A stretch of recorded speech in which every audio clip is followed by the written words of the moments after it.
Hi, I'm Meredith Lindemon, food and drink reporter with the Richmond Times-Dispatch. I went out to find home cooking in Richmond looking for classic dishes that tie in family and culture. I was looking for something nostalgic that reminded me of home without the travel. First, I went to Mama J's for some soul food and tried the fried catfish for $15.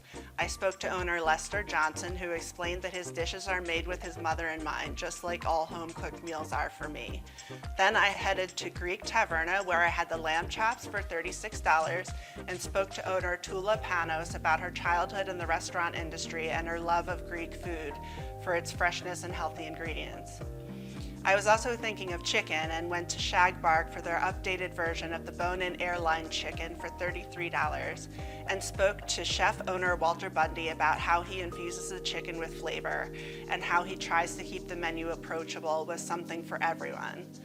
Then traditional bolognese was on my agenda, and I traveled to Henrico's Red Salt, where I spoke to executive chef Kevin Lasavita about his pappardelle bolognese for $32.90 and the sauce recipe which he cribbed from his grandmother. It was a robust culinary experiment, but one that I was glad I undertook to get that nostalgic feeling back in time for fall.